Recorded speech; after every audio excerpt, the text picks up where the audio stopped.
Welcome to TB Dahl Audiobooks. Before the story begins, please take a quick second to subscribe and leave a comment below. Your support keeps these stories alive. Now, enjoy the listen. The highway south unspooled through pine forest and October light. Elliot drove 5 kilometers under the speed limit, both hands on the wheel, eyes moving between the road and the mirrors in a pattern Riley had learned to recognize over the past 10 days. Check, check, check. Rear view, side, road, repeat. She didn't tell him to relax. He wouldn't have listened, and she wasn't sure he'd be wrong. Oslo appeared gradually. First the suburban sprawl, then the construction cranes clustered along the eastern corridor like steel herons, then the familiar compression of the city closing around them. Elliot's jaw tightened at the first traffic light. Riley watched him register the density, the sight lines shortening, the pedestrians and cyclists and delivery vans filling the spaces where a follower could hide. "It's just Oslo," she said. It was just Oslo before, too. They crossed the Akerselva and turned north. The river ran dark and quick beneath the bridge, carrying the first fallen leaves towards the harbour. Riley's phone buzzed against her thigh. Tara again. "Window seat. Hurry up." "Drop me at Tara's," Riley said. "Where?" "Gruneløkka, Stockfleths on Ploensgate." Elliot glanced at her. "You want me to come? She barely knows you, and she's been locked in a basement for 4 days. Give her one normal thing." He nodded once and pulled to the curb on Thorvald Meyer's gate. The street was alive with late-morning foot traffic, couples pushing strollers, a man carrying a cello case, 2 women arguing cheerfully outside a vintage shop. The ordinary choreography of a city that had no idea what had happened in its basement. Riley unbuckled her seatbelt but didn't move. "Tomorrow morning," she said. 8 o'clock. Your place. For what? Planning. We need to figure out what we do about Brock's meeting with Nordahl, and what we don't say. I know what I'm not saying. Good, then we'll practice saying it together. She opened the door. Cold air rushed in, carrying the smell of wet pavement and roasting coffee. "Elliot." He waited. "Thank you for driving." "It's a car. I turned the wheel." "That's not what I meant." She shut the door before he could answer, and walked south along Thorvald Meyer's gate without looking back. She heard the Volvo pull away, merge into traffic, and disappear. Tara sat at the window table with 2 coffees, a half-eaten cinnamon roll, and dark circles under her eyes that no amount of concealer could hide. She wore an oversized sweater Riley recognized from university. Her hands were wrapped around her cup, as though the ceramic was the only warm thing left in the world. Riley slid into the opposite chair. Tara looked at her for a long time. Her eyes were glassy, and her mouth worked through several expressions before settling on something between a smile and a grimace. "You look terrible." Tara said. "You look worse." "I was kidnapped." "I know, I came and got you. You broke into a building with your estranged twin brother and a retired journalist to rescue me from a Russian intelligence black site disguised as a document storage company." Tara picked a piece off her cinnamon roll. "That's not a sentence I ever expected to say." Riley pulled the second coffee toward her. It was already lukewarm. She drank it anyway. "How are you?" Riley asked. Tara's fingers stopped moving. She set the piece of roll down on the napkin and pressed her palms flat on the table. "I'm not going to cry in a cafe." "You can if you want." "I don't want. I want to sit here with you and drink coffee and pretend the last week was a bad movie I watched on someone else's streaming account." She picked up her cup and took a sip. "But I can't pretend, because my wrists still have marks from the zip ties, and I still can't sleep with the light off, and every time a man walks past the window I check his hands." Riley's stomach dropped. She reached across the table and placed her hand over Tara's. "I'm going to fix this," Riley said. "Don't." "Don't what?" "Don't make me a project. Don't analyze it and build a risk matrix and file it under threats to manage. I'm not a geopolitical briefing. Tara's voice cracked. She pulled her hand away and pressed it against her mouth for a moment, then lowered it. I'm your friend. I was your friend before you were whatever you are now, and I need you to sit here and be my friend, not my rescuer. Riley sat back. The cafe noise filled the silence between them. The espresso machine hissing, a spoon clinking against a saucer, the door opening and closing with each new customer. Okay, Riley said. Okay. Can I at least say I'm sorry? For what specifically? The kidnapping? The Russian spies? The fact that you're apparently descended from a Tsar? For not telling you sooner, for trying to protect you by keeping you out of it, and instead making you a target because you were close to me. Tara was quiet. She turned her cup in a slow circle on the table. The men who took me, she said. They didn't ask me about Romanovs. They didn't ask about File 17 or baptismal records or Grand Duke whoever. They asked me where you were. That's all they wanted. Where is Riley Hunt? That's what I was worth to them. A GPS signal with a pulse. Tara, I'm not blaming you. I'm telling you what it felt like. To be nothing except a way to find someone else. She looked up. Her eyes were fierce, wet, and clear. I sat in that room for 4 days and I thought about every conversation we've ever had.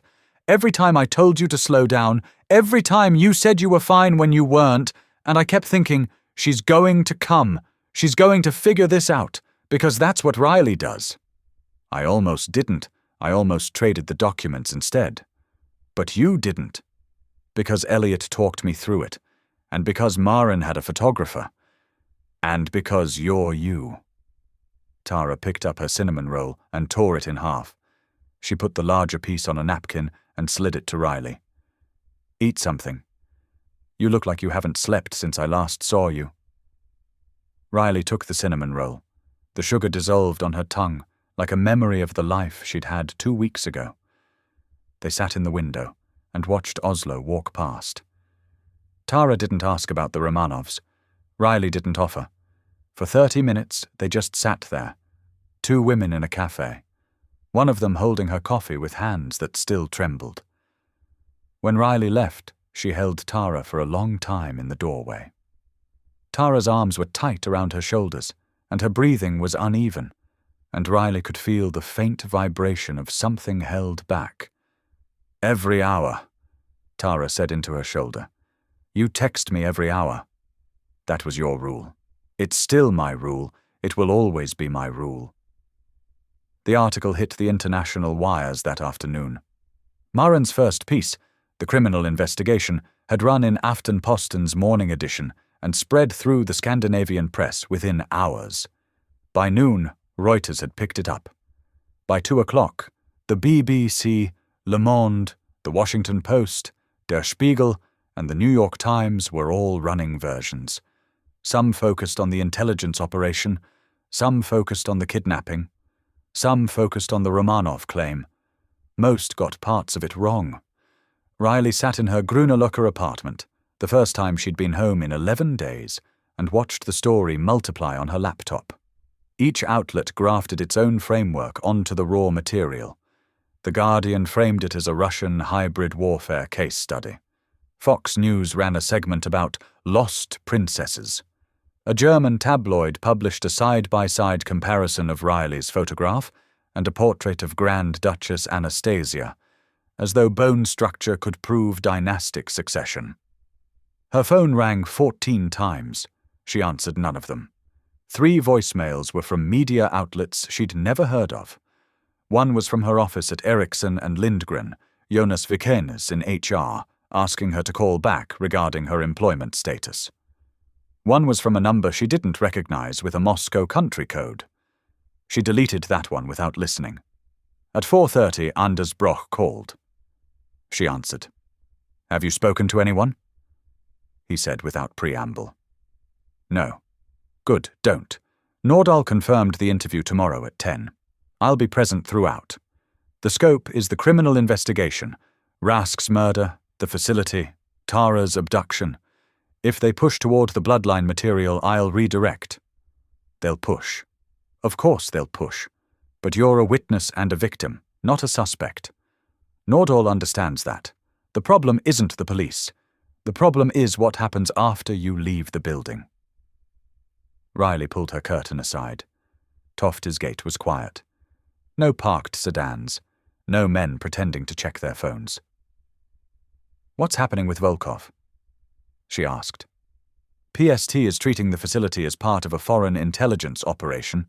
The Russian embassy has issued 3 statements today, each contradicting the previous one. The ambassador requested a meeting with the foreign ministry. That's diplomatic distress, not confidence. They'll blame intermediaries, private contractors, criminal elements acting independently. Probably. But Marin's photographs put the documents inside a facility leased to a Moscow-registered company. That's hard to explain away with a press release. Not for people who've spent decades explaining things away." Broch was quiet for a moment. "Riley, you need to decide what you want the public to know. Not today, but soon. The story is already out. The only question is whether you shape it or let others shape it for you. I've made my statement. I'm not an heir. I'm not a claimant. I'm a Norwegian citizen who wants to know who she is." That statement was good. Clean and clear. But the media cycle doesn't accept clean and clear. It needs new material, and if you don't provide it, someone else will. Then someone else will. I'm not performing. Understood. 10 o'clock tomorrow. Dress conservatively. Bring nothing you wouldn't want photographed. He hung up. Riley closed her laptop and sat in the silence of her apartment. The bookshelves, the plants, the art prints, the coffee maker, the notebooks stacked on the desk. Everything exactly where she'd left it.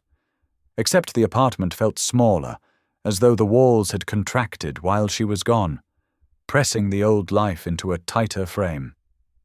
She went to her desk and opened the bottom drawer. The cream envelope from Henrik Rask sat where she'd placed it before leaving for the museum that first night. She'd taken it out of the evidence bag when the police returned her belongings. The paper was creased now, the flap torn where she'd opened it. Inside, the typed letter. "You are not being invited. You are being warned." She placed it on the desk beside her laptop, her phone, and the photograph of 2 infants under a knitted blanket. 3 objects: the old life, the new technology, and the truth. She picked up her phone and texted Tara. "Home, safe, eating leftover pasta." Tara replied in 8 seconds. "Liar. You don't have leftover pasta. Order something." Riley ordered Thai food and ate it standing at the kitchen counter, looking out the window at the October dark. Elliot spent the afternoon differently. He went to his construction site. The Björvika project was exactly where he'd left it. The foundation forms, the rebar grids, the crane towering over the waterfront, its warning light blinking in the afternoon gloom. He didn't go inside the fencing. He stood across the street and watched the crews work. 2 weeks ago, he'd been standing on that scaffolding, solving concrete problems, managing schedules, keeping things level and plumb and true. The envelope had arrived, and everything after it had been crooked. He watched a foreman, Dahl, broad-shouldered, perpetually irritated, arguing with a subcontractor near the material gate. Elliot could hear the tone, but not the words. It didn't matter. He knew the argument. Delivery was late, schedule was tight, weather was coming, the same argument he'd mediated 100 times. His phone buzzed. "Ger, you standing across the street staring at my site like a stalker?" Elliot looked up. Ger leaned out of the site office doorway, coffee in hand, grinning. Elliot crossed the street. The site office smelled like damp concrete and instant coffee, exactly the way it always had. Ger pushed a mug toward him and sat on the edge of the desk. "You look like you haven't slept in a week." "Closer to 10 days. The articles are everywhere. Sven in logistics asked me if I knew you were a prince. I told him you couldn't even wire a junction box. Accurate. Gear's grin faded. He studied Elliot with the careful attention of someone who'd worked alongside him for 3 years and knew the difference between tired and broken. Are you coming back? Gear asked. I want to. That's not the same thing. I know. Management's nervous. The newsletter piece made them jumpy. Your name connected to a Russian intelligence investigation doesn't exactly help the company's insurance profile. I'll talk to them. Talk to them after the police interview, and after the press dies down. Right now, anything you say gets filtered through Romanov descendant claims to be normal construction worker. That's a headline, not a character reference. Elliot drank his coffee. It was terrible. He'd missed it. Gear, the facility in Alnabru, the lead you gave me. Yeah, thank you. You asked me to find a building with unusual deliveries and diplomatic plates. I found a building with unusual deliveries and diplomatic plates. That's not heroism. That's just paying attention to trucks. It saved someone's life. Gear set his mug down. Is she okay? Your friend? The woman they took? She's getting there. Good. Gear looked out the window at the site. Your foundation's holding, by the way. Inspection came back clean. Dahl nearly had a stroke when the results were good. He'd already written the variance report. Dahl writes variance reports in his sleep. He writes variance reports instead of sleeping. There's a difference. Geir stood and clapped Elliot on the shoulder. Go home. Sleep. Come back when you're ready. The concrete will wait. Elliot left the site office and walked north through Bjørvika. The wind off the fjord carried the smell of salt and diesel. Behind him, the cranes kept turning. The next morning was grey and cold, the kind of Oslo October day that made the city feel like a pencil sketch. Riley and Elliot met Anders Broch on the steps of the Oslo Police District headquarters at Grønlandsleret. Broch wore a dark suit and carried a leather briefcase. He looked between them and frowned slightly. Though at what, Riley couldn't tell. Ground rules. Broch said, his breath visible in the cold air. Answer questions about what you saw, what you did, and what was done to you. Don't speculate about Russian government involvement. Let the evidence do that. Don't discuss honest Russia's internal structure beyond what Katerina has already provided. And don't, under any circumstances, accept the framing that you are Romanov claimants. You are witnesses. You are victims. You are Norwegian citizens cooperating with a criminal investigation. We know, Elliot said. You know intellectually. But Nordahl is good. She asks questions that feel like conversation and function like cross-examination. If either of you starts explaining the Romanov succession or the table of witnesses or why the empty chair matters, you've left the criminal case and entered a political one. Stay on the ground. Riley's the one who explains things. Elliot said, I'll keep her grounded. I don't need grounding. Riley said, you explained the Byzantine succession laws to a waiter in Tallinn because he asked where you were from. He asked about my family. He asked if you wanted still or sparkling water. Broch looked between them again. Something shifted behind his professional expression. Not quite amusement, not quite recognition, but something adjacent. Let's go, he said. Detective Inspector Karin Nordahl conducted the interview in a room designed to feel informal. A table, 4 chairs, a recording device, and a window overlooking an interior courtyard. She was in her 40s, compact, with short brown hair and eyes that registered everything twice. Riley recognized the technique immediately. Nordahl's questions circled the timeline in a deliberate spiral, approaching the same events from different angles, testing for consistency without appearing to test. How did you receive the letter?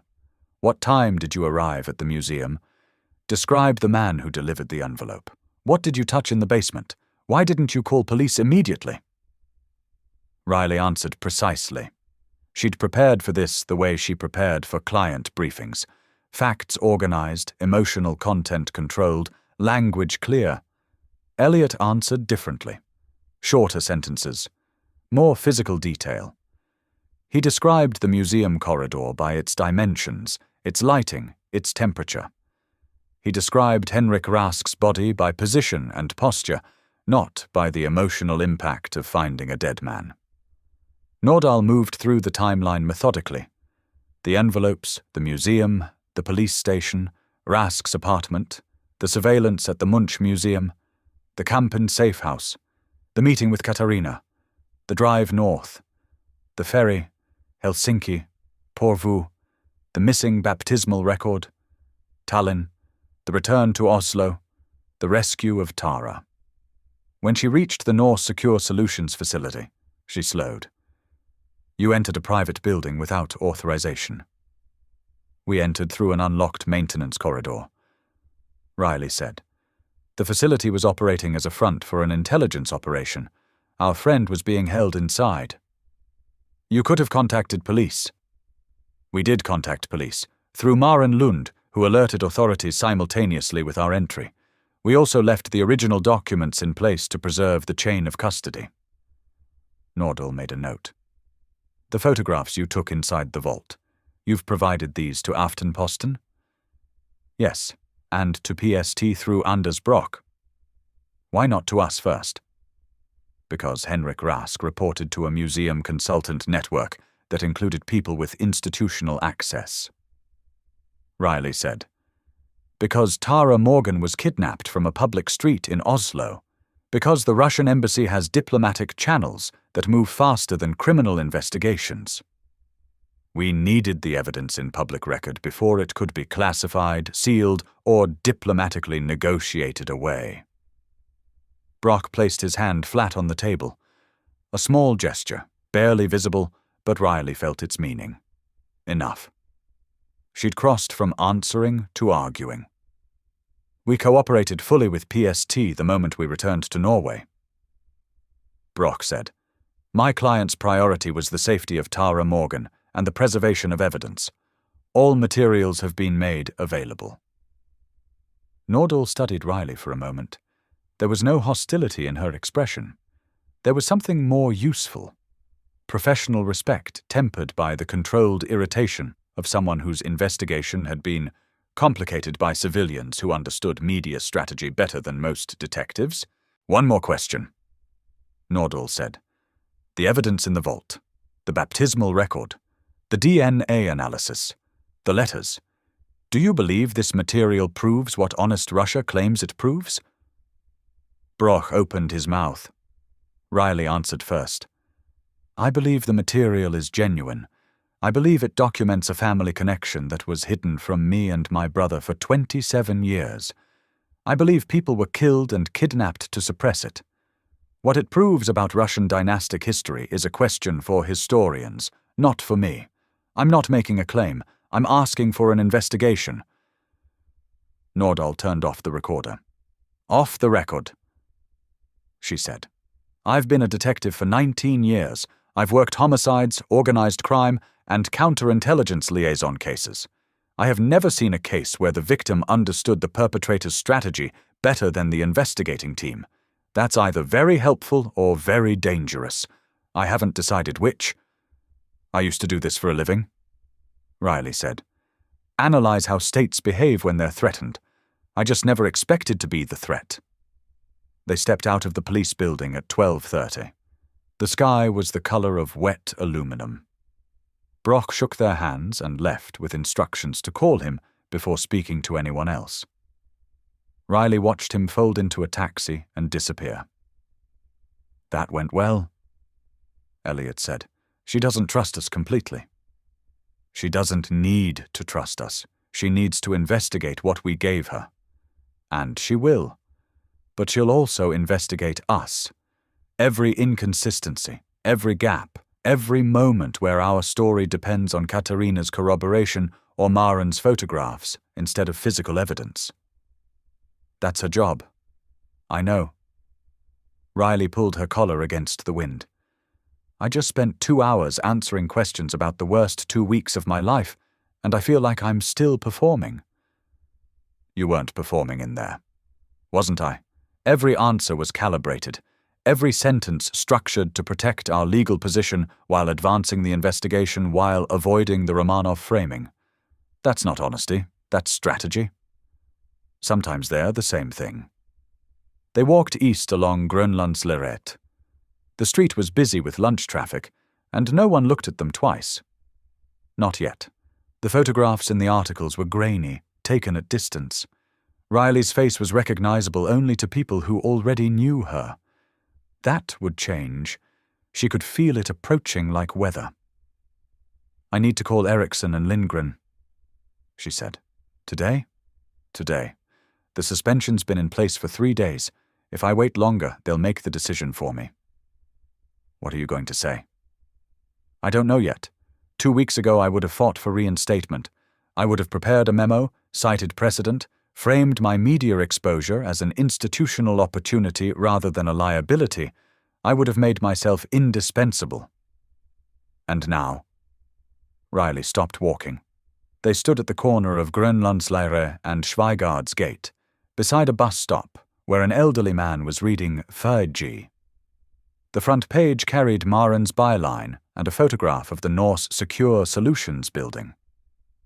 "Now I'm not sure I want to go back to telling other people what their risks are when I can't even calculate my own." She called Jonas Vikernes at 2:00 from her apartment. "Riley." His voice carried the careful neutrality of someone reading from talking points. "Thank you for calling back. I've been trying to reach you. I know. I've been in Finland and Estonia and a police interview. It's been a busy week." A pause. "The partners have asked me to discuss your situation." "My situation." "Your employment status. Given the media coverage and the ongoing police investigation, the firm feels it's appropriate to extend the suspension until the matter is resolved." "Define resolved."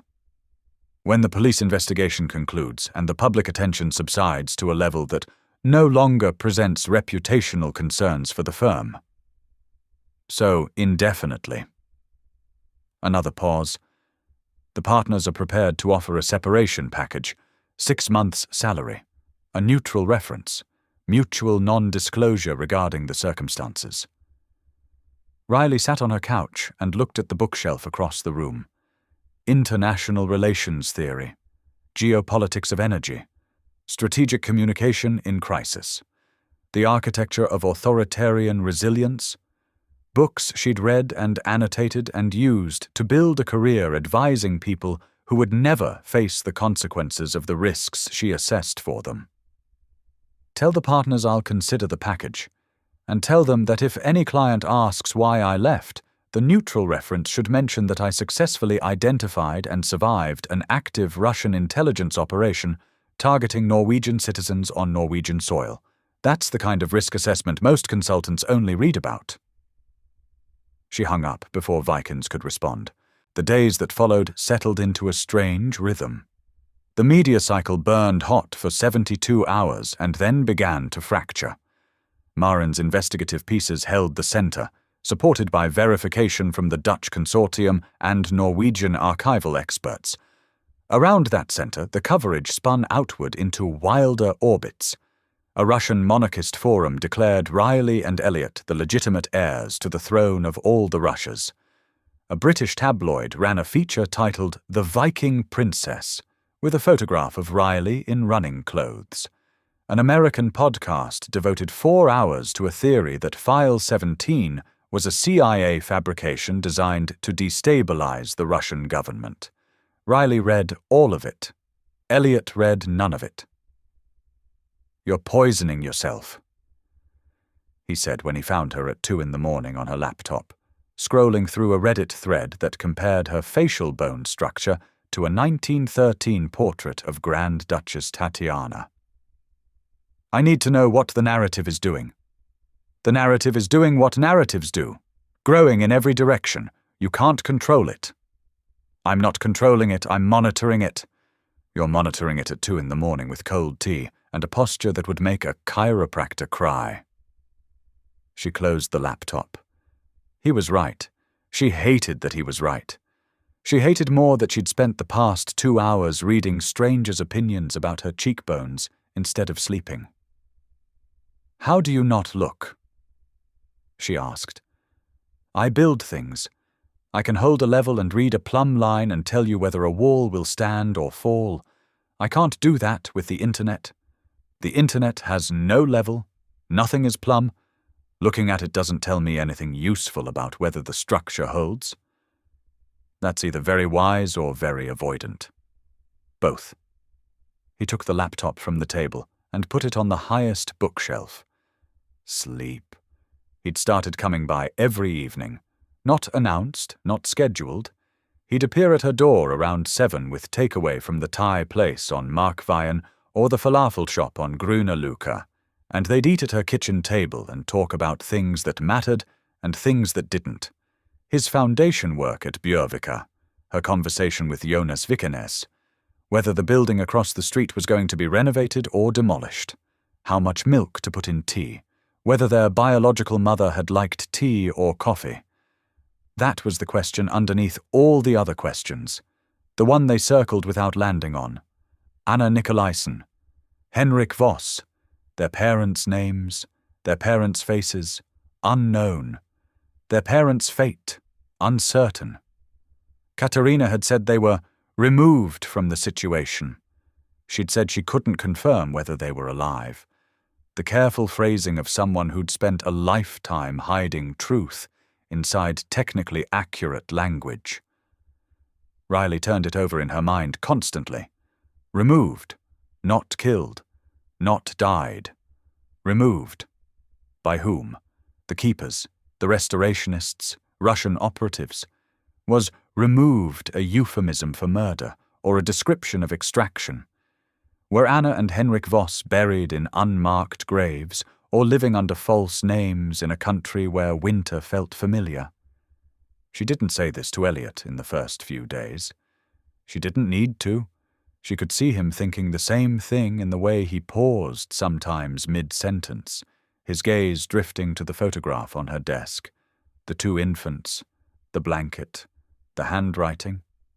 SAN/MHN. Their mother's hand had formed those letters. Their mother's fingers had held that pen. Tara came for dinner on Thursday. She brought wine and bread and a determined expression that Riley recognized as her pre-argument face. "I need to tell you something," Tara said while Riley uncorked the wine.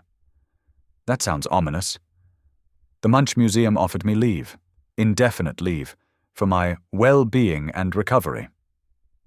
Tara made the air quotes with a precision that suggested she'd been practicing them, which is code for, "We don't want journalists hanging around reception asking about the communications coordinator who was kidnapped because of her famous friend."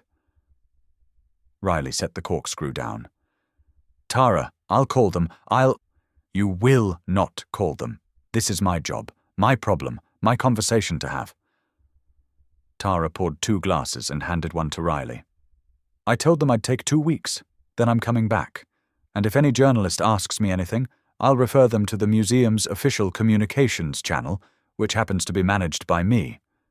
That's circular. That's professional." Tara clinked her glass against Riley's. "I also told them that my famous friend is not a princess, not a claimant, not a security risk, and not responsible for what happened to me. What happened to me was done by people who are now being investigated by Norwegian police and PST, and if the museum has a problem with that, they should take it up with the Russian embassy." Riley laughed. It surprised her. It was the first real laugh in days, and it felt like a muscle she'd forgotten she had. "Stop looking at me like that," Tara said. "Like what?" "Like I'm brave. I'm not brave. I'm angry. There's a difference." "Anger works.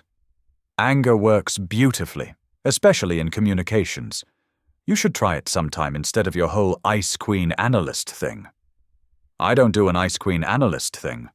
"Riley, you literally briefed a journalist on Russian hybrid warfare methodology while sitting in a cafe ordering a cortado. You do the thing." Elliot arrived at 7:30 with falafel. Tara looked at him for a long moment when he walked through the door. The first time she'd seen him since the basement of the Norse Secure Solutions building, when he'd cut the zip ties off her wrists with a utility knife. "So," Tara said, "you're the brother.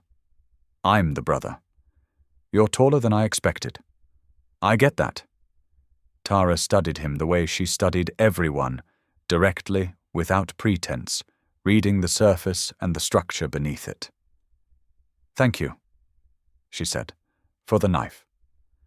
Thank you for not screaming when two strangers kicked your door open in the middle of the night." "I wanted to scream. I just couldn't remember how." They ate at Riley's kitchen table, the three of them, and for an hour the conversation stayed on the surface.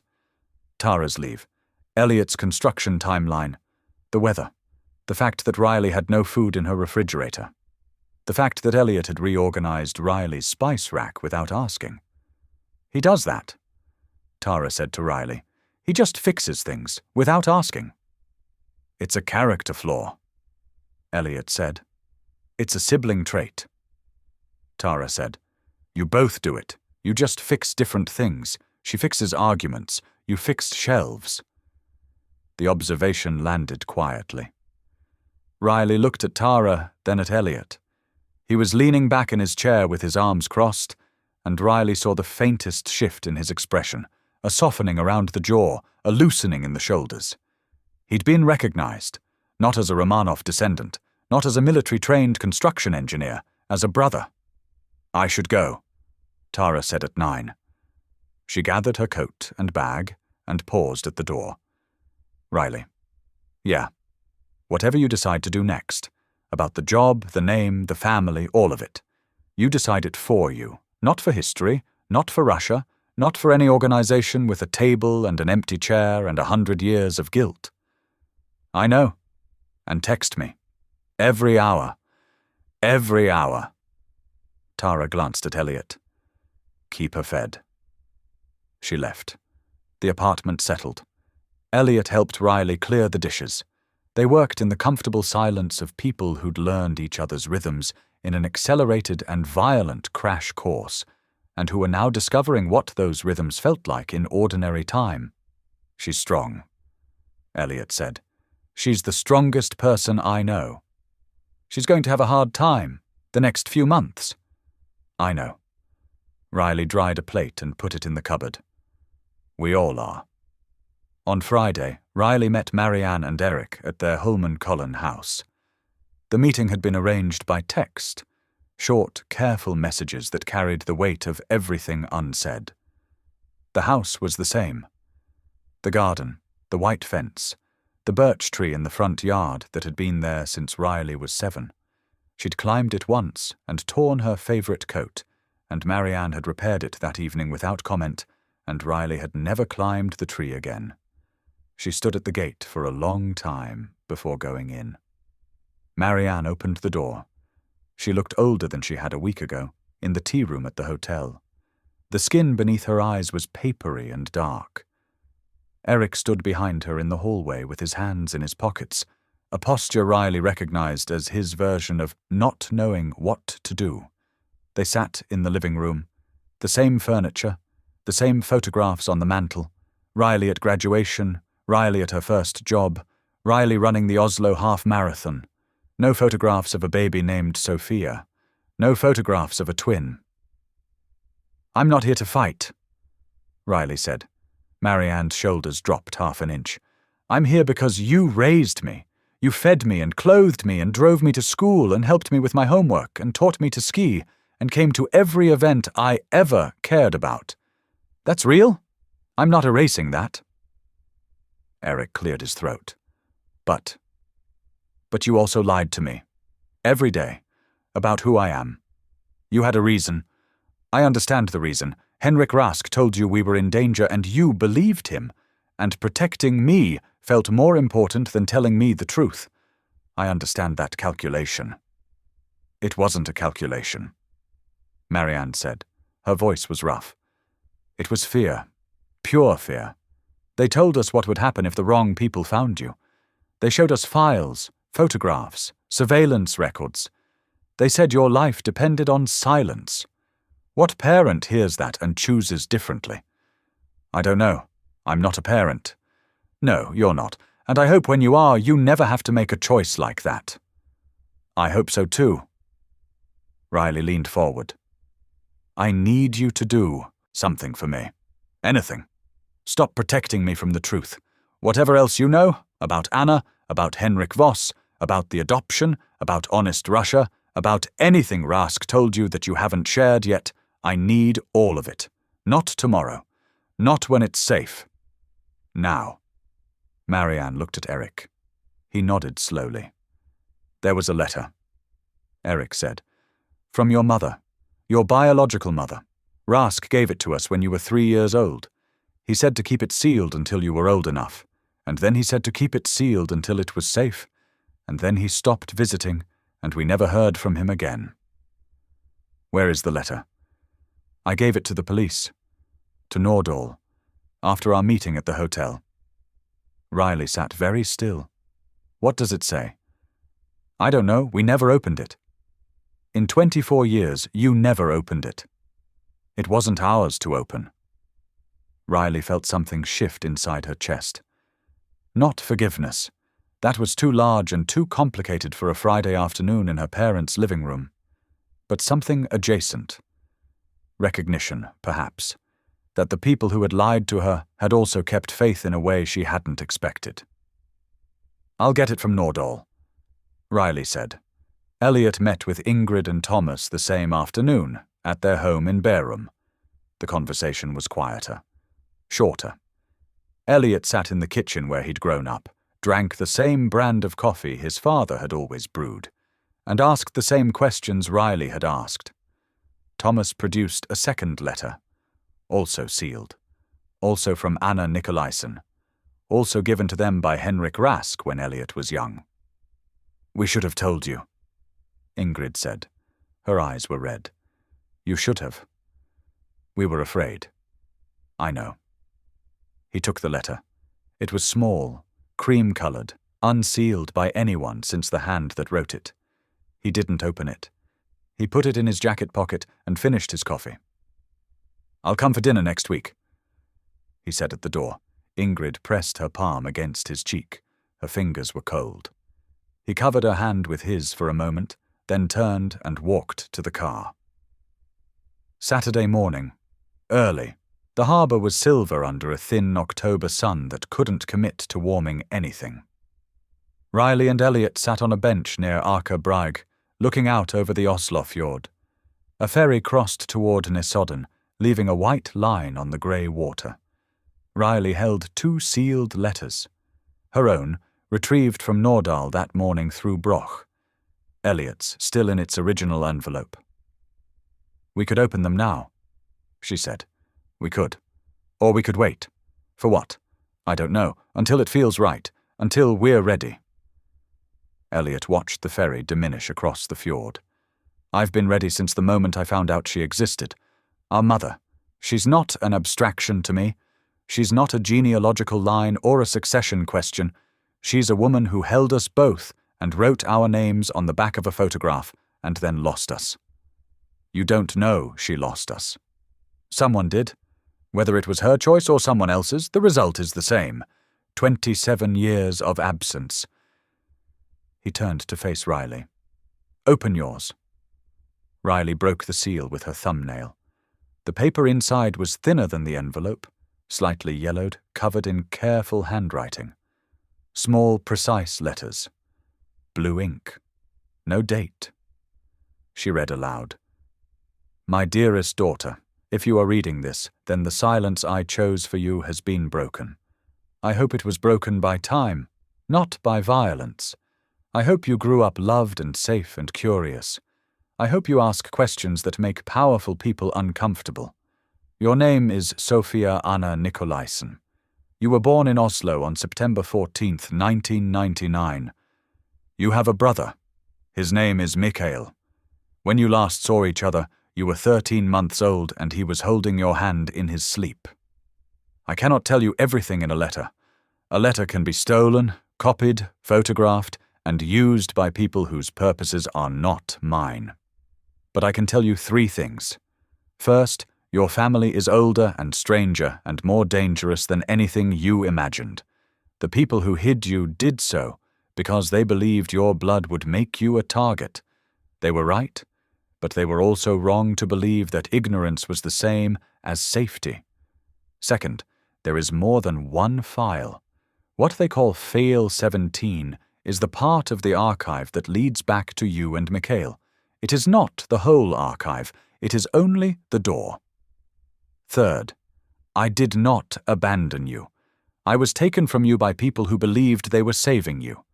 Some of them were right, some of them were lying. You will have to decide which is which. Do not trust anyone who tells you the truth is simple. Do not trust anyone who tells you the truth doesn't matter. Do not trust anyone who says they know what's best for you better than you do. Trust your brother. He was the first person you ever reached for. All my love, which has never stopped, Anna. Riley lowered the letter. The fjord blurred. She blinked, and the water sharpened. Beside her, Elliot was very still. Open yours, she said. He did. His letter was shorter. Different words, the same handwriting, the same blue ink. He didn't read it aloud. He read it twice, silently, and then folded it and put it back in the envelope. She says the same 3 things, he said. Different words, but the same. There is more than one file. File 17 is only the door. They sat with that for a long time. The ferry reached Nesodden and turned, beginning its journey back. Riley's phone vibrated. She pulled it from her pocket, expecting Tara's hourly check-in. It was not Tara. The message came through a signal address she didn't recognize. No sender name, no profile image. The message contained 2 attachments. A scanned fragment of handwritten notes in the same precise blue ink as Anna's letters, and a single line of text. The handwritten fragment was a research notation. Dates, archive references, a partial list of locations. At the top, in Anna Nicolaison's handwriting, File 18, cross-reference, Perm, June 1918. The witness did not die alone. Second body removed. Identity suppressed. Search Motovilikinsky District Records, Church of St. Stephen, Register 4. The text beneath read, You found File 17. Now find File 18. Riley handed the phone to Elliot. He read it. Read it again. Looked up at the fjord, then back at the screen. Someone has her research notes, he said. Someone who knows she wrote them. Someone who knows we'd recognize the handwriting. Keeper. Reformist? Could be either. Could be someone we haven't met. Could be Anna herself. The word landed between them like a stone in still water. She said she was taken. Elliot said. Not killed. Taken. That doesn't mean she's alive. It doesn't mean she isn't. Riley took the phone back and looked at the fragment again. Perm, June 1918. The city where Grand Duke Michael Alexandrovich was murdered. The witness did not die alone. Second body removed. File 17 documented the hidden child. File 18 documented something else. Another person. Another secret. Another layer beneath the one they'd already uncovered. We just finished, Riley said. We just got back. We just sat here and watched the water, and I thought, for about 15 minutes, that we might get to have a normal Saturday. Normal Saturdays are overrated. Easy for you to say. You've never had one.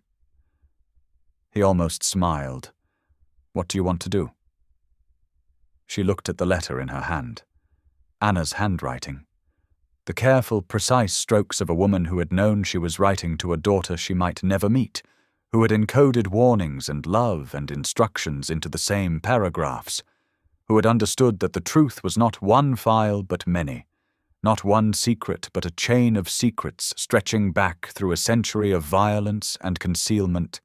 Do not trust anyone who tells you the truth is simple. I want to find her.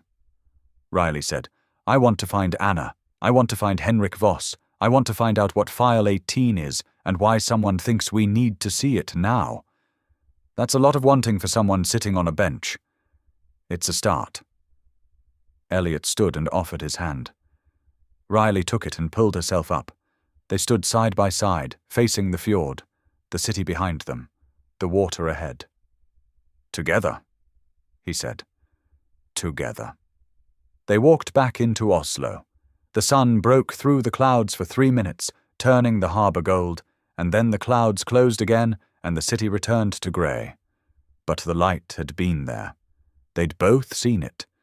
Behind them, on the bench, a seagull landed where they'd been sitting and regarded the empty space with the indifferent attention of a creature that had no use for history, bloodlines, or the complicated machinery of human secrets. The phone in Riley's pocket buzzed. Tara, it's been an hour. Report. Riley typed back without breaking stride. Alive. Moving. Coffee soon. And then, because the habit was new but already felt permanent, she added, with my brother. They turned the corner onto Aker Brygge and disappeared into the Saturday crowds, 2 people who looked like anyone else, carrying letters from a mother they couldn't remember, and a question that was already pulling them forward into whatever came next. Author's note. This story began with a question that would not leave me alone. What happens when history is not past? We often think of history as something finished, a record, a document, a name in an archive, a photograph in a box. But history is also what people choose to hide, what families survive without saying, and what powerful systems fear enough to bury. Riley and Elliot's story is not really about crowns, dynasties, or bloodlines. Those things create the noise around them. The heart of the story is simpler and, I think, more human. It is about identity. It is about 2 people who were denied the right to know where they came from, and who had to decide what that truth meant once they finally found it. It is about the difference between protection and control. It is about the cost of silence. And it is about the quiet courage required to say, this happened, this was done, and I will not let someone else decide what my life means. I wanted Riley and Elliot to end this book not as symbols, heirs, or instruments in someone else's cause, but as brother and sister. Not restored to a throne, not delivered into certainty. Simply walking forward together, carrying the truth they have earned and the questions that still remain.